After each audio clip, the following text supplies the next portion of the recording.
Ladies and gentlemen, welcome. So in this video, I want to show you the full build of the AI setter or the AI chatbot that we've been running on our Instagram pages to, get a lot of clients through outreaching, like reaching out to them.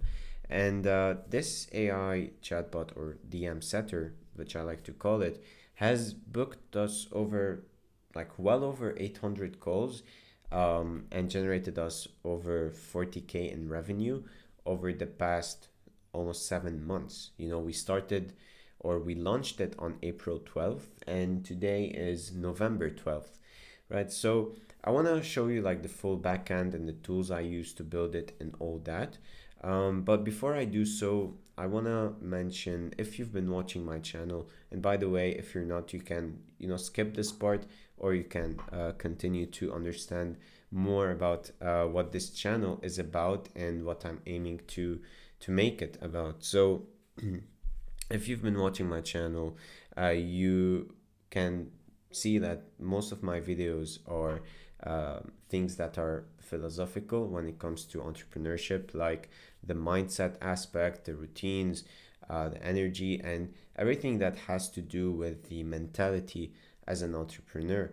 But throughout this whole time since I started this channel, I haven't been uploading much about the things that I'm building in the back end and the stuff that are related to my business because I didn't feel like I had enough experience in business to share on this channel. But I've decided that, or at least I want to try to start uploading more technical stuff that are related to what I built in the back end of our businesses to make them successful and get them to where they are at the moment, which is, something I haven't done before, but we'll see how it turned out. So if you like this stuff and if you want to know more about the technical stuff that I share on this channel, or I want to start sharing, do let me know, like if you have any ideas on what I could be showing. But yeah, without further ado, let me actually run the recording of a workshop that I've done in the AAA Accelerator. It's an AI community that helps entrepreneurs start and grow their AI businesses. So I did a workshop there where I showed them the full backend system and answered some questions. So hope you get value from it. And I want to thank the people that were in the actual workshop and the people who hosted it, such as Timu and Nico. And it was very fun. It was a very fun experience. First time demonstrating something in front of a lot of people live on a call. But yeah, hope you enjoy it. And if you have any questions about the system or want to know more about certain aspects of it, feel free to comment them below.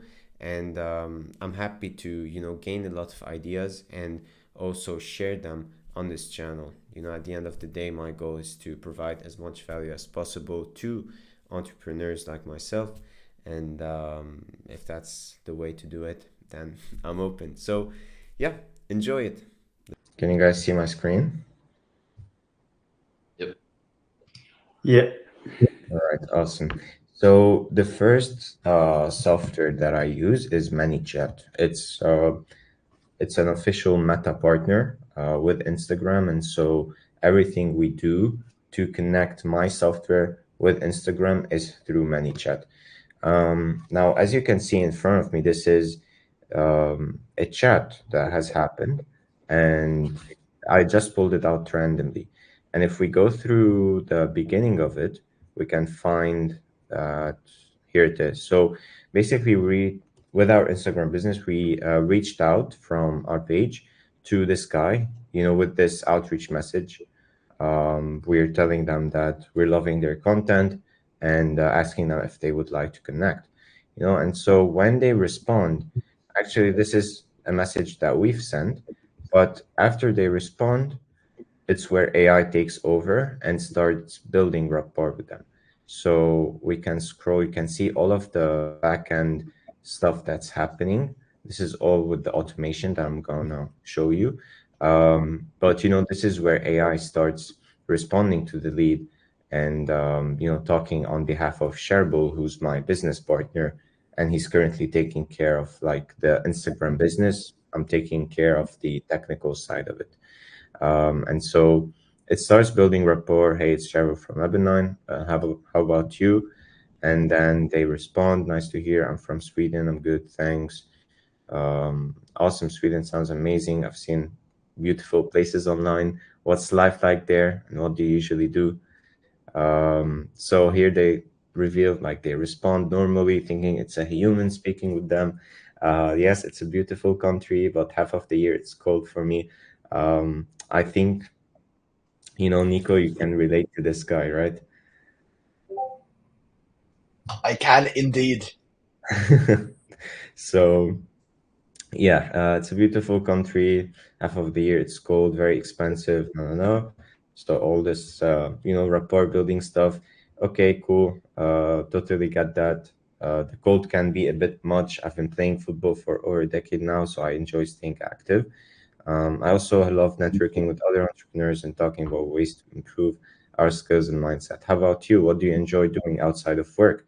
So you can see that it's not only like, I don't know, following a certain flow, it's actually adapting to the conversation and, like finding ways to talk about stuff that might excite the lead. And so, nice. Is it football or soccer? I also love networking and coaching. And so, it's definitely football for me. Cristiano Ronaldo is my favorite player. Um, so you can imagine my passion. That's cool that you love networking, coaching too. What kind of coaching do you do? So, um, yeah, and here he responded. And by the way, AI doesn't instantly respond to this message, but it saves it so that it can respond with the other um, messages that it sends. So I can go on and show you all of the conversations that happen, but basically, AI keeps on building rapport with the lead until the lead is pretty warmed up and has a bit of trust. And so then it dives deeper into questions related to their goals, their situation currently, their pain points. And when it has all of those information and the lead seems to be qualified to have a call with us and um, like invest in our program, then this is where AI can offer them the call and book them on our calendar. All right, so this is a basic idea of what it does. And yeah, does any one of you guys have any like question before I get into the technical stuff? I think one interesting thing is like you mentioned that the first message you're sending like manually. So do you Yeah. have like a specific reason behind that? Sure. So we've like saw a lot of automation software and apps. One of them is that of Emil and Serdar in the community. But even though they say it's safe and all of it is good, like we still prefer not to risk it. So we do it through a human for Instagram not to detect any like robotic behavior and ban our pages because the least amount of followers that we have on our pages is like 90,000 followers. So we don't want to lose those pages with this much followers. Yeah, that's actually like a good point because yeah, there's always like a level of risk, I guess, when you're doing like cold outreach through like meta platforms with like Yeah. automations. And I guess like ManyChat is also probably like the safest option because it's a meta partner. So as long as you're kind of like staying within the, I guess, framework of their platform, these are usually like actually quite safe to do. Yeah, exactly. And we've done well over 10,000 conversations using this exact like framework and system as a whole. And we haven't gotten any warnings or any like account freezes or something like that. It's 100% safe, I can say. Nice. Yeah. What would you say is like the ratio of people who like detect that it's AI? Because like to me, it seems like very impressive on the way it can actually like I guess portray itself to be a human. Yeah, yeah, good question. Actually, like a very, very, very few select people detect that it's AI. And the reason we do that is because the moment they feel or ask like if it's AI or not, we directly hand the conversation to a human. Um, And usually we've made it speak like in our tone, in our own tone. So that way, people don't realize that it's ChatGPT or another LLM speaking with them, because you can maybe look at other appointment setters, AI appointment setters build, and you can feel like the way they text is very similar to how ChatGPT speaks. Yeah. How about then like the model choice? Are you mainly just using like OpenAI models, or are you also like experimenting with other providers? Yeah, at the moment we're using GPT-4o Mini. It's been working well, and it's very, very, very cheap.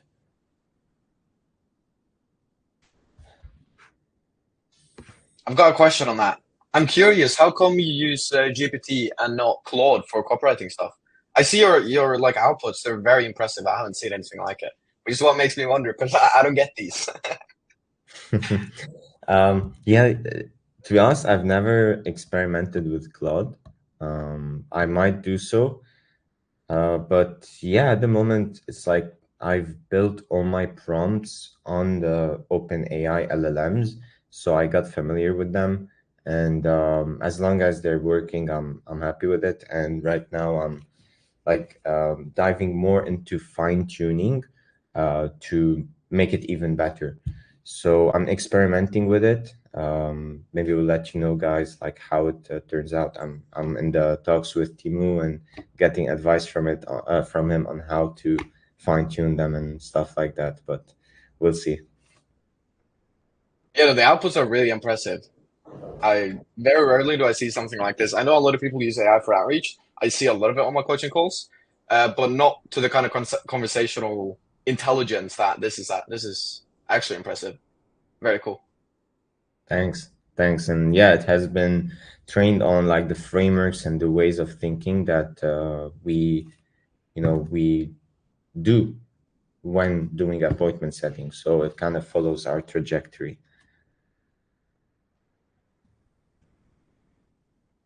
All right. Do we want to start covering the technical side? Sure.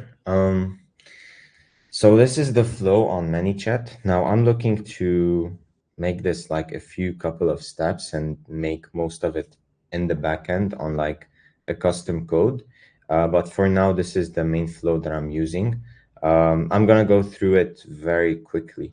So there are a lot of stuff that I will skip because if I were to explain, it will take a decade. But um, for the important stuff, so those are all of this is the main flow basically. So all of types of leads that come in, whether they are outbound or inbound, so whether we're reaching out to them or they're reaching out to us, first of all, they go through what I call the receptions or the receptors. So this is for the freebie inbound, for people who ask for free stuff. So this is what the flow looks like. They ask for the free stuff.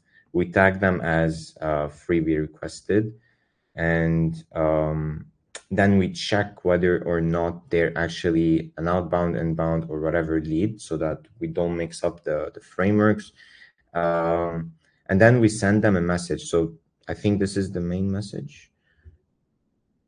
I don't know. But we sent them the messages, we shared with them the link, then we have a smart delay, and once we share with them the freebie, then after 3 minutes we trigger the AI setter to step into the conversation and start qualifying them. So we ask them like, what got you interested in the free training, by the way, or the free resource, whatever it is.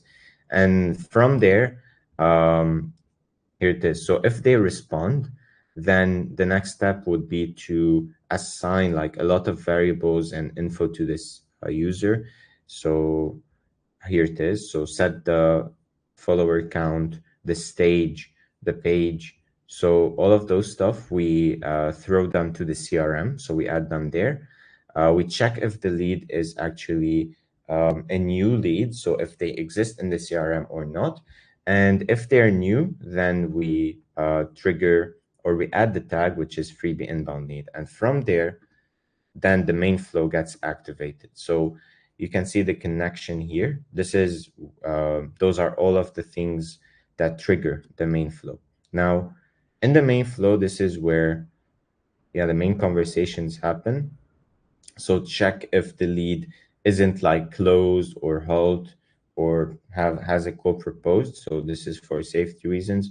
Then here's the interesting part. So basically, because leads send, or let's say users, okay, users who are speaking with AI send a couple of messages.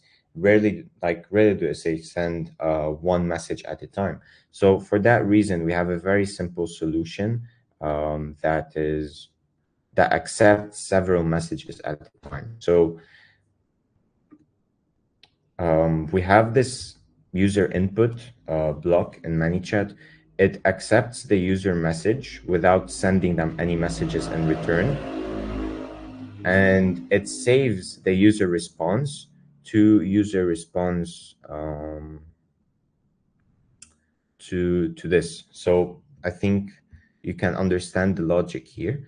And once it saves it to the user response, then it goes back to the other block to see if the user still has any other like stuff to say. And if he does, if he sends the second message, then again, it saves it to the user response and then goes back to the other block to wait for another response.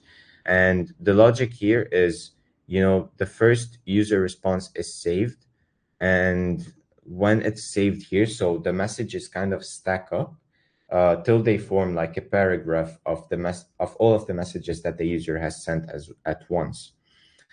And after a certain period of time, when the user doesn't send any more messages, let me show you.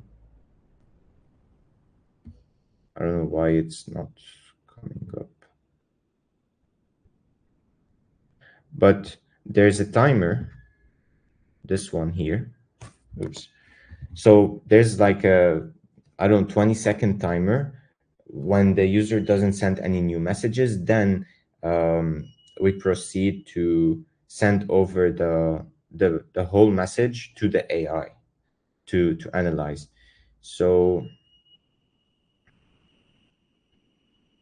sorry guys, my trackpad is kind of lagging a bit. Okay.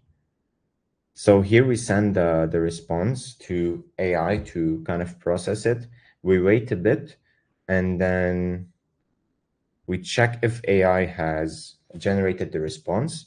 If not, so run status is true. If it's still running, then we take it through a loop where it counts like 15 seconds and then goes back and checks if AI has generated the response or not. And if it does, then it proceeds to get the AI response. Yeah, so it proceeds to get the AI response and the message count, like the details of the conversation. And here it checks how many like fragmented responses that AI generate. And based on how many responses it has, then it goes through a custom flow to send the messages, right? So AI response 1, response 2. So those are, each block is a separate message so that it appears more human as well. And then here it kind of goes back to the loop where it awaits like another response from the user. And if the user responds, then it kind of goes back to the beginning of the flow and awaits more responses from him. Now, if the user doesn't respond, then it triggers this flow, which follows up with the lead. Now, we have here like GIFs that we've pasted that are sent to the lead to follow up with them. And again, we wait for their response. If they, again, don't respond to the follow-up, then we trigger another follow-up flow. So this is like the main way this whole flow operates. And yeah, does any one of you have any questions? Bowen? Hey, Liam. Can Hey. you guys hear me okay? Yep. Okay, awesome. Yeah, thanks for this. I was curious, like, in this flow that you're showing now, what led you to use the ManyChat platform to do this? kind of dialogue automation? Because I know we have other tools like voice flow and stuff like that as well. Sorry, didn't hear you very well. Could you repeat? Okay. Yeah, so like what led you to use ManyChat for the automation here for this dialogue rather than something like voice flow? Sure, good question. So I think ManyChat's main function is to receive information and send it.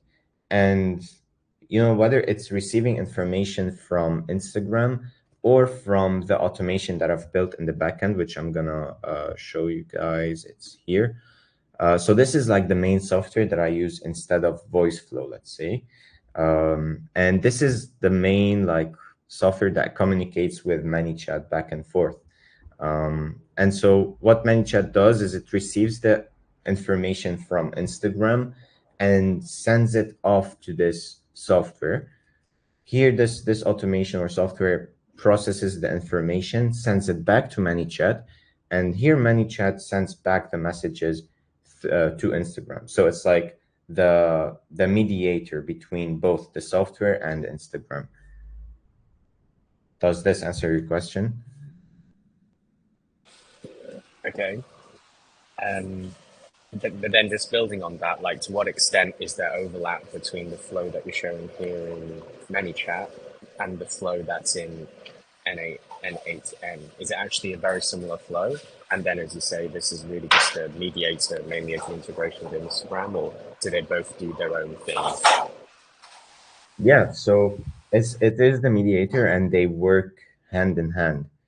So if let's say one thing happens in the software, it causes an error, then ManyChat will have like a different flow to go through. And that's why you can see it's kind of messy and complicated here, but it's because a lot of times the software here, like an error happens in it. So ManyChat can kind of understand and take a different flow if this happens, you know? Perfect. Thanks. Awesome. Yeah, this So is like very impressive. Would you say that you've had like challenges with like the observability side of things? So like when an error happens, can you actually like detect where it's happening? And can you actually like get all the information necessary to like fix it? sure. So to give you a bit of context on what N8N is, it's an open source automations platform. I use it instead of using make.com or Zapier because, first of all, it costs me $7 a month to host on DigitalOcean, which is a hosting platform. I'm gonna type it here in the chat for those of you who don't know about it. So you can host like any software you want on there. And I host this for $7 a month. And it gives me almost unlimited executions to do. If I go to the executions tab, you can see that right now we've done well over 400,000 executions using the software. Now, if we were to do them through Make or Zapier, it would have cost us thousands or even hundreds and thousands of dollars. So that's the amazing thing about it. And also it shows us the actual executions, like what's happening in backend. Right now we have an execution running. And if you want to see what is that, we can see that it's in this flow here. So check the lead in the CRM. It checks if the lead is in the CRM and gives back a response to ManyChat to like check whether or not we should chat with the lead or not, right? So yeah, if you want to debug, this is an amazing platform to do so because it shows you all of the executions that are happening and shows you where the error has actually happened. Does this answer it? Yeah, thanks for sharing that. What would you say is like your plan like moving forward? Do you plan on keeping everything with like N8N or do you also plan on maybe like expanding to like coding some parts of it? Yeah, good question. So for the time being, this flow is working really well, and we are customizing it for each client. However, if we want to make a more scalable version, it has to be in custom code because I think here it's difficult to manage like a lot of variables and configurations. So with custom code, this process becomes easier. And also you can see here that on ManyChat there are a ton of blocks and nodes. And this also kind of makes the process of scaling and selling to more clients and delivering harder as well, because we need, like, each time we want to do an upgrade to the software, we need to also tweak things that are here.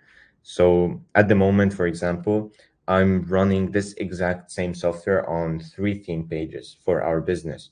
And every time I need to fix an error or have an upgrade in the flow, I do it here, and then I need to copy it manually to other flows. So my goal right now for scalability reasons is to reduce those to like a very minimal amount and do most of the stuff in the backend, and also move those to like custom code. But for the time being, like, it's an amazing kind of combination to use if you have a few clients that you're managing. And custom code is a bit difficult because, yeah, that's like my first step, and then the second step to level up would be to get more into custom code. All right. What would you say is like the biggest technical challenge that you've faced like so far? Mm, Technical challenge. Let me check my notes. AIs. It's all been easy. I wish. Just kidding. Colors. So I think a technical challenge is managing the variables and scalability. Those are them. You mean the technical challenge when I was building it? Yeah, like when you're building it, and also like now when you're actually like running it actively. Like what are like the most common like I guess failure points and like the most challenging parts to build? Mm-hmm. Good point. Good question. So when I was building it, it was taking a lot of time. I faced a lot of errors that I had to communicate with ChatGPT to give me like the solutions, and also had to manually go out there on the internet and search for solutions on N8N. So far, I can say the journey has been good, but it took a lot of time to build this flow. Um, and another technical challenge is whenever you want to maybe add a new feature, then it's kind of a bit difficult to do so with the new flow that's being built, because if I change like one block that you can see here, right, and if I want to add like another feature, then I need to kind of copy over all of those and kind of find a way to connect them with each other, because each one of those is an independent flow. And the thing with this software is that it doesn't like save information unless you actually save it in a database. And so you want to always find a way to save all of the information that's passing into it into a database, and then find a way to extract it, which is also simple to do, but it's time consuming. So I mainly use MongoDB as my database to like store and extract information. One thing I'm curious about is like how are you approaching the analytics side? Because I imagine it's very important that you kind of keep track on how every conversation is like performing. So is that Mhm. more of like a manual process for you, or is there like some automation that you're using for that? Yeah. So with this N8N flow, you can see that there are a lot of Notion nodes. And I use Notion as my main database app because I like it. There's everything on there, and I'm gonna show you about it in a few seconds. But yeah, basically, I use the Notion nodes to get all information, to update database pages, to create database pages, And what else? So here I for example stored like prompts in Notion. So every time the flow executes, it extracts like certain prompts from Notion. Um, and yeah, those are the main functions. So get information, update it, and create new databases. Now let me stop sharing here and move on to Notion to show you guys.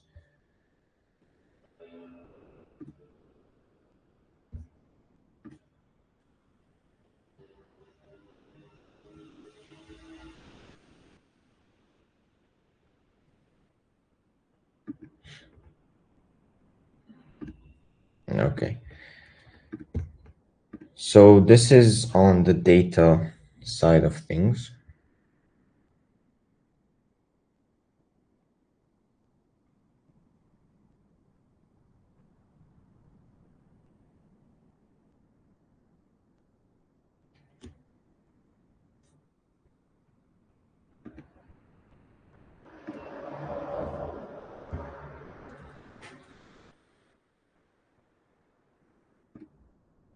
Can you hear me? Yeah. I feel like it glitched on my side. Okay. Does screen share work or not?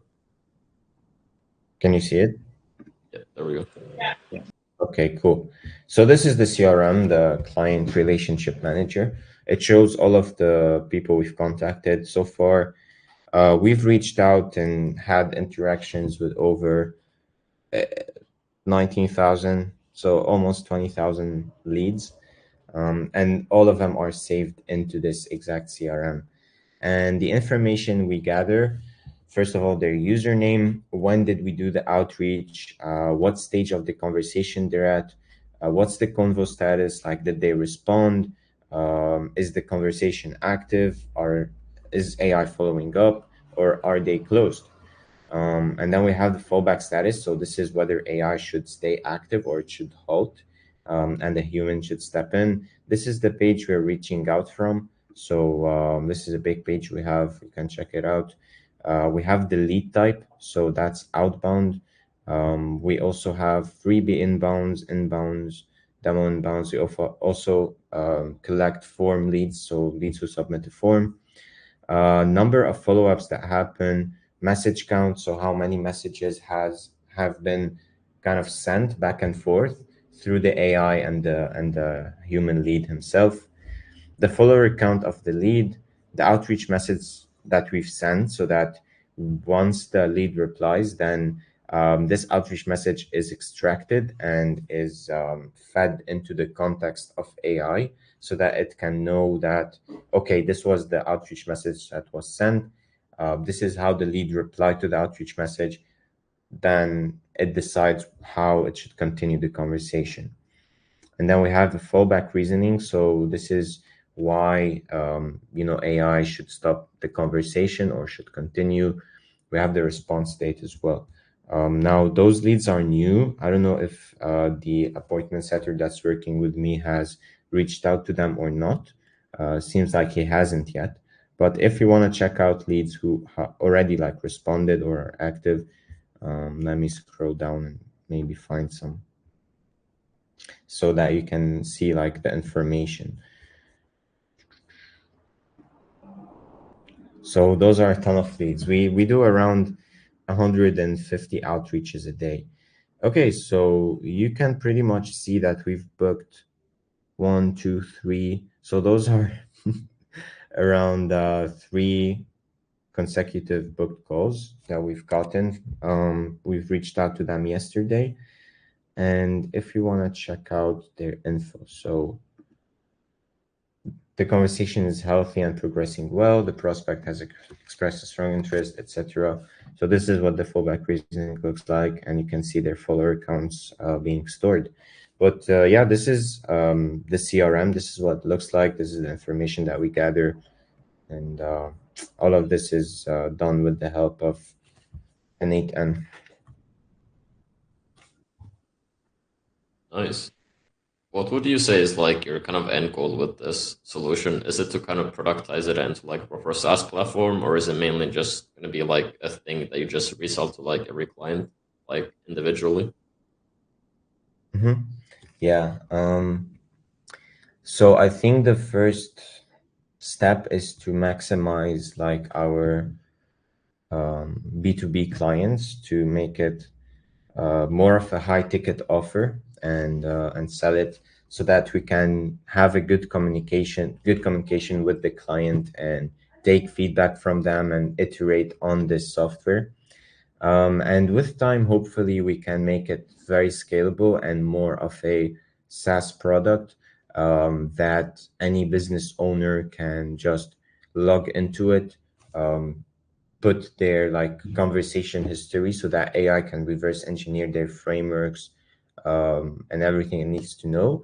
And once it has them and it's fine tuned based on how those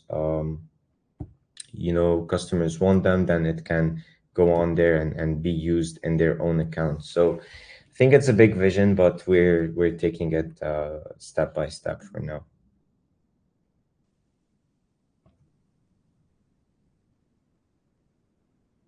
Yes, Bowen. Yeah, I wanted to ask, just relating to what you were last saying here, like what is the technical interaction with the customer? Like, so you said that you're managing the accounts, right? So Yeah. you basically host the infrastructure, but like, how do they actually like interface with your product? Yeah, good question. I was about to show you that, but I forgot. Thanks for asking this. Okay, so let me stop sharing Notion and show you ManyChat.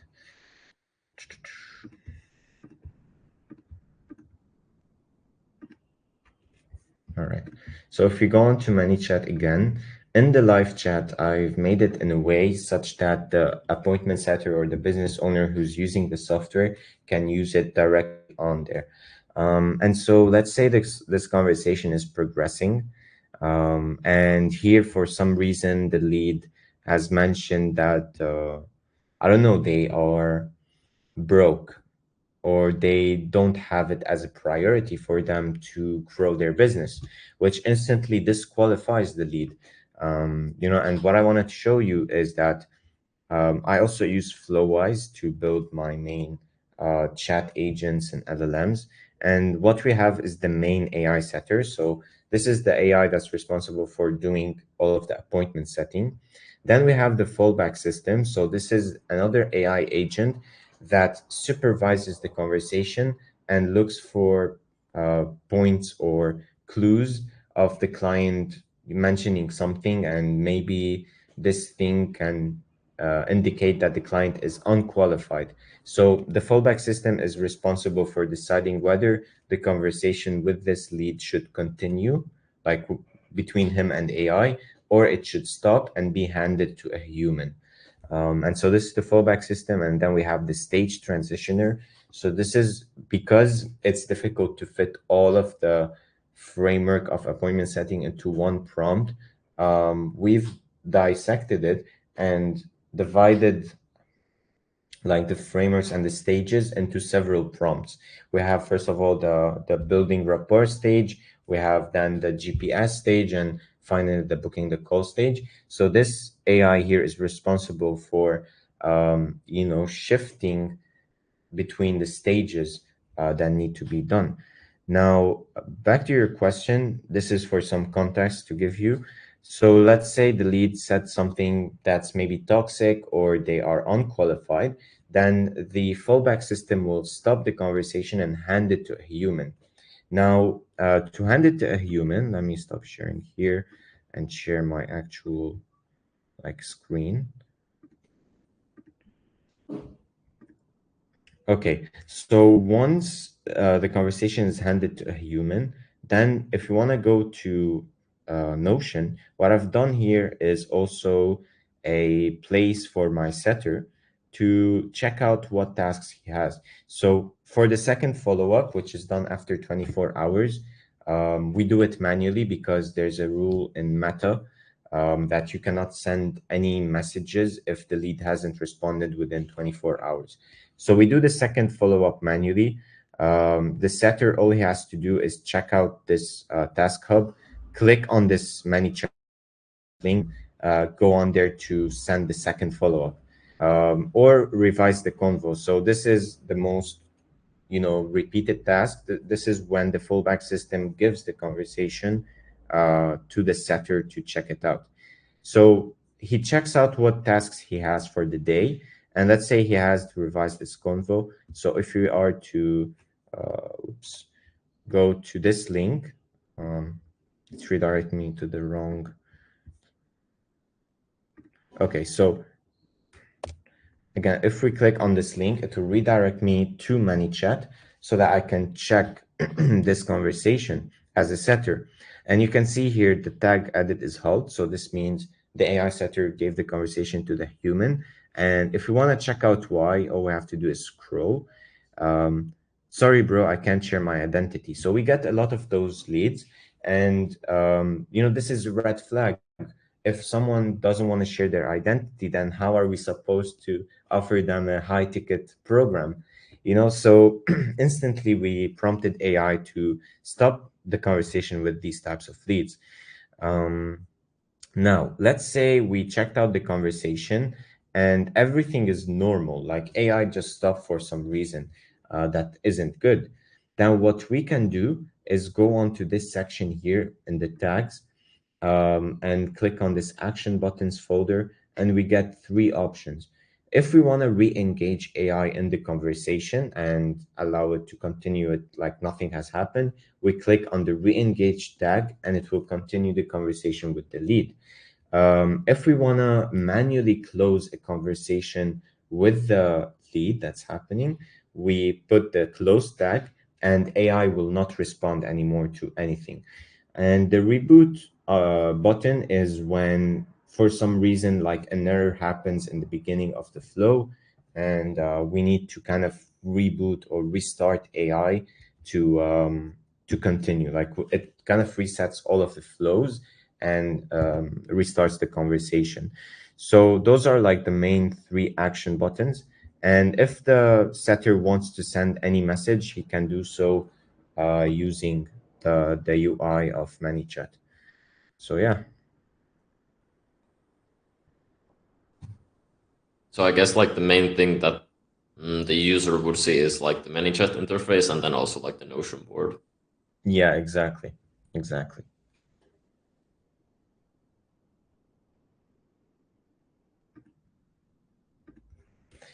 Yeah, I think this is the main overview of the software.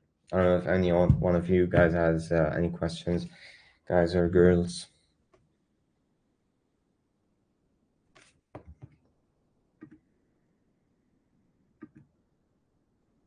Yes, Ramon. No questions. Just wanted to say this is really cool, man. Loving it. Thank you. Thank you.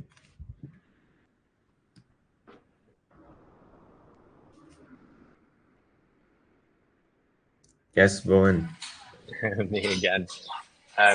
Probably going to be a bit of an annoying question, but to be honest, I'm also trying to figure out my own position on this type of thing. But like, how do you think about the ethics of this? Right, that people don't know that they're speaking to an AI, right? And you're actually trying to engineer it so that they don't, obviously. Yeah, how have you thought about this? I love this question. I love it. And this is the main why that prompted me to build this whole solution. Um, in my business, I used to work as the appointment setter and as the sales guy and as the content creator and all that. And to juggle all of those tasks is difficult. And knowing that appointment setting is a very important task of the day to do to make sure that your business is running well and you're getting qualified leads who are booking and calls, you need to do it and put in the time. So in my case, I had the option of hiring an appointment setter. And with the introduction of AI, I thought, why not build an AI system that can replicate this exact behavior? Because hiring an appointment setter is a bit painful because you are, first of all, you want to train them on your ways of doing business. You want to continuously like coach them and answer their questions. And to scale a team of appointment setters is also difficult. It comes with a lot of headache, especially that, it's very known. If you ask business owners who have tried to hire appointment setters, you can figure out that they have like a huge churning rate, because usually with appointment setters, they don't last very long in the business. Like their next goal is to always become maybe a salesperson or have a better role in the business. So appointment setting is kind of an introductory role in any business. Now, when it comes to ethics, I believe that when I used to do appointment setting, it was a very like daunting and repetitive task most of the time. Like I only enjoyed it when I got a new challenge.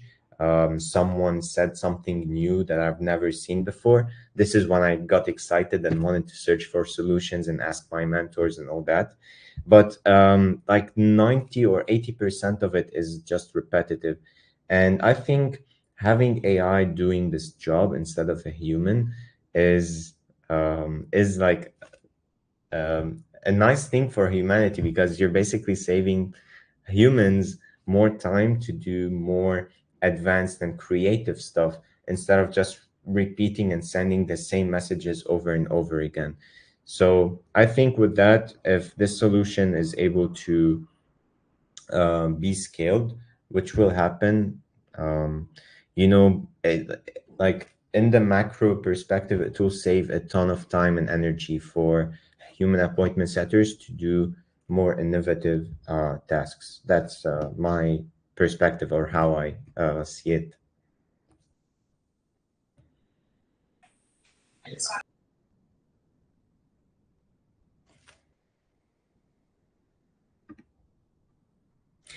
Oh, I can see there are questions in the chat. Speech never seen. Thanks, Damien.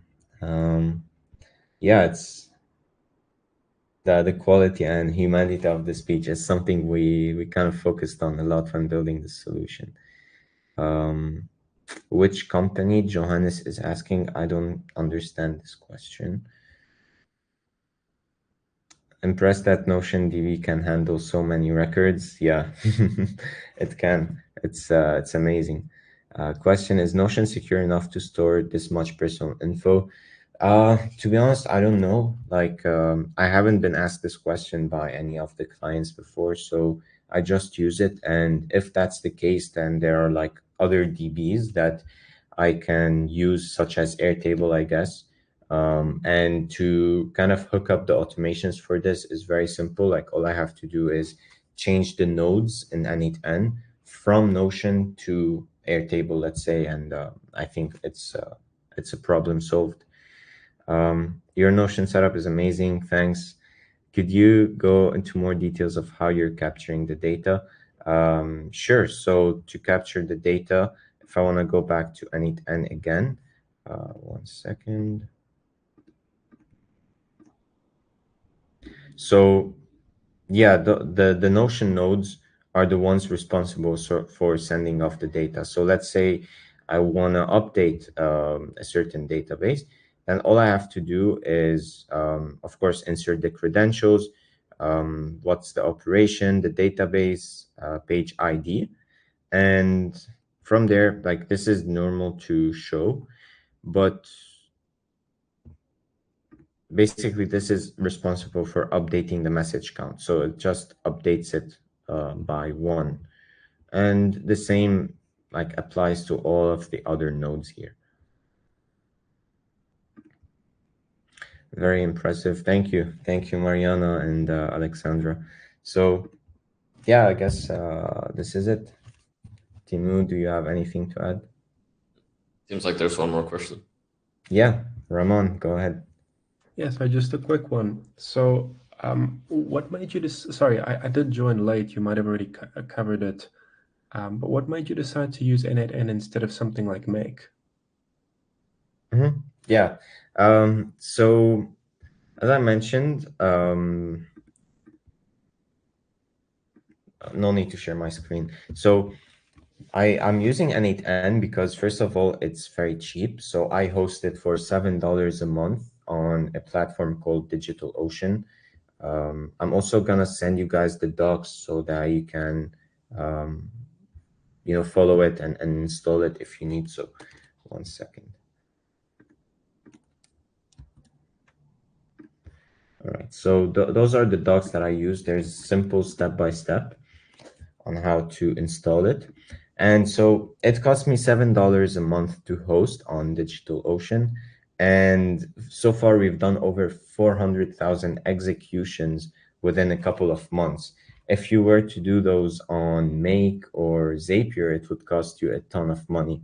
So, and it also has like a ton of integrations, over 1,000, I guess, and you can pretty much find anything you want there to build like the automations you need. So you're basically hosting it yourself on DigitalOcean. Mm-hmm.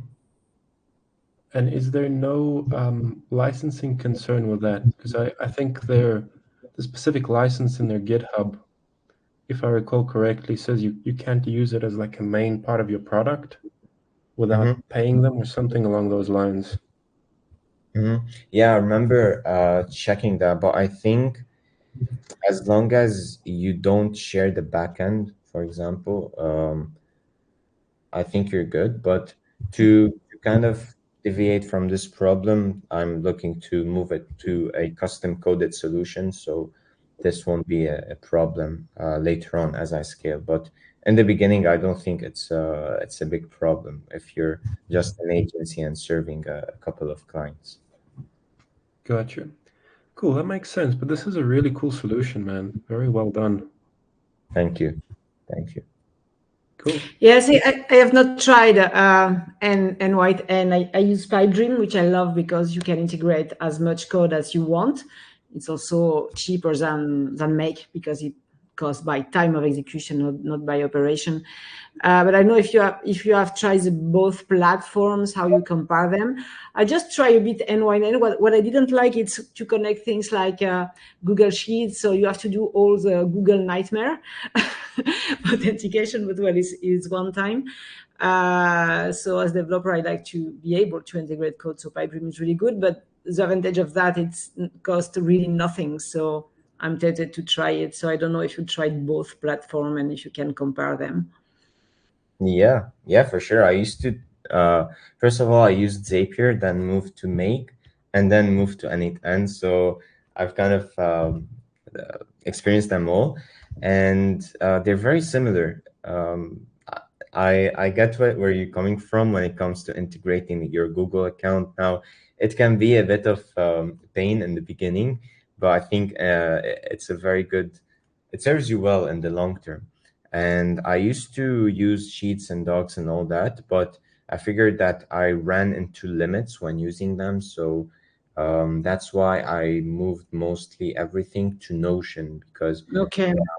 requests per minute are like Yeah, makes amazing. sense. No, but I don't use Make or Zapier. I use PipeDream, and I like because you can code, but this one you can code too. So I definitely have to try it and navigate between these both. I don't like when you cannot have code because you are very quickly limited, and often the no code formula that they give you, they become more complicated than code. Yeah, I understand. And yeah, this definitely has code blocks. I use them a lot, and I have ChatGPT, who's my buddy. It does all of the code for me and the logic, so I paste it onto N8N, and it has Python and JavaScript. Okay, yes, I'm a JavaScript girl, so it's Awesome. Yeah, you'll like it. yeah, I have to try it. Yeah, so we'll have two tools to use. Thanks. Yeah, all good. Oh, it's really impressive. The logic and everything is it's quite crazy. Thank you. Yes, Last go on. question from me, I promise. So in relation to the database, you talked about obviously Notion, and now you've shared more about like the benefits, so like the requests are pretty generous.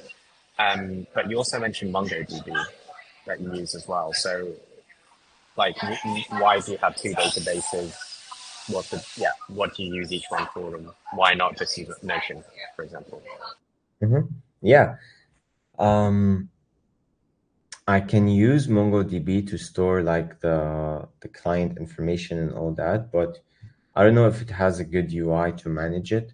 Now, I use MongoDB mainly to store the conversations and the AI responses, so that when I store them, I can also easily extract them and modify the conversation histories if I need to. So yeah, MongoDB is for the conversations and the AI responses, and Notion is more for the visuals and to check out the lead information and everything that's happening in the front end. Yeah. All right. Awesome. It's time, I think. We'll conclude the workshop here. Thank you, Liam, a lot. This is a seriously impressive solution. And I definitely look forward to like hearing all the updates and how you're gonna like expand on it. So thank you. Definitely, for sure. Alexandra has a question, I guess. I'll have to hop on a coaching call, but I guess you guys can continue. Actually, no, I think it's gonna end. No, it's I'll be just here. that I didn't remove my hand. I'll be here, Timmy. You're good to run off. Go do some coaching. All right. Cheers, guys. Bye. Bye, Timu. Thanks. That was very impressively and very cool to see. I've been sitting here watching all of it, taking notes. Awesome. Did you have a Thanks. question, Alexandra, or was it just?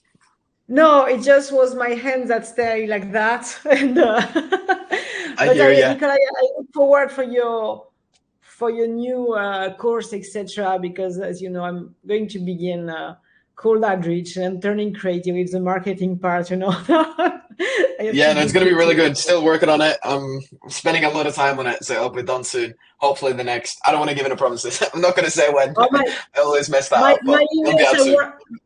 My emails are warming up, so it will be just out when I will be ready. Good. I'm looking forward to that.